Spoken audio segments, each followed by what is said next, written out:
अब आपको उस सरकारी सुस्ती के खिलाफ दस्तक देनी है जहां मुख्यमंत्री का माइक खराब हो तो सरकार और सिस्टम दोनों सक्रिय हो जाते हैं, लेकिन जब सरकारी अफसरों के खिलाफ करप्शन के केस में जांच की इजाजत देनी हो तो सरकार सो जाती है।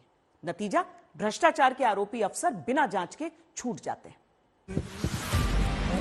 कहानी नंबर 1, जगह बाड़मेर। मुख्यमंत्री अशोक गहलोत जनता से बात कर रहे हैं, माइक खराब हो गया। गुस्से में गहलोत ने कलेक्टर के सामने माइक फेंक दिया। फिर क्या हुआ? कहानी नंबर 2, जगह अजमेर। बात करते मुख्यमंत्री का माइक खराब हुआ, सीएम को दूसरे माइक से बोलना पड़ा। फिर क्या हुआ? मुख्यमंत्री का माइक खराब होता है तो जयपुर का पूरा अमला ऐसे एक्टिव होता है जैसे न जाने कौन सा पहाड़ टूट पड़ा। तुरंत अजमेर में माइक से आवाज कम आई तो 2 अधिकारी को नोटिस चला गया। बाड़मेर में माइक तक मुख्यमंत्री को फेंकना पड़ा तो जांच शुरू कर दी गई। दस्तक देता सवाल है कि सीएम का माइक खराब होने पर सक्रिय होने वाली सरकार और सिस्टम क्या भ्रष्टाचारी अफसरों के खिलाफ कुंडली मारकर बैठ जाता है? तीसरी कहानी देख लीजिए।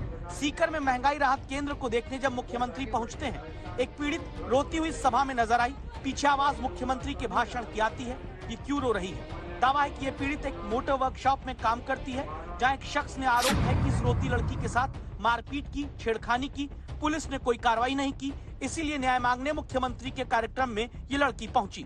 लेकिन जानते हैं फिर क्या हुआ? अब इन तस्वीरों को देखिए। दावा है कि जैसे इस लड़की ने खड़े होकर चिल्लाते हुए अपनी बात सीएम से कहनी चाहिए, जो तस्वीरें गवाही देती हैं कि पुलिसकर्मी इसका मुंह बंद करने में जुट गई। मुंह बंद ऐसे किया जाता है ताकि इस लड़की की न्याय मांगने वाली आवाज सीएम तक ना पहुंचे। सारी घटना वहां मौजूद एक कैमरामैन ने अपने कैमरे में कैद की। 3 कहानियों के बाद दस्तक देता सवाल फिर आपके सामने रखते हैं। जितनी सक्रियता सीएम का माइक खराब होने पर अधिकारियों को सस्पेंड करने में और जितनी सक्रियता सीएम के सामने इंसाफ मांगती लड़की का मुंह बंद करने में दिखाई गई, क्यों नहीं उतना ही तेज एक्शन राजस्थान में भ्रष्टाचारी अधिकारियों के खिलाफ कार्रवाई में होता है? अब जो तस्वीरें हैं उन्हें देखते जाइए। ये कहानी क्यों दिखा रहे हैं? ये जो नोट आप हरे हरे देख रहे हैं, जिन्हें गत्ते में भरा जा रहा है, मशीन लाकर गिना जा रहा है।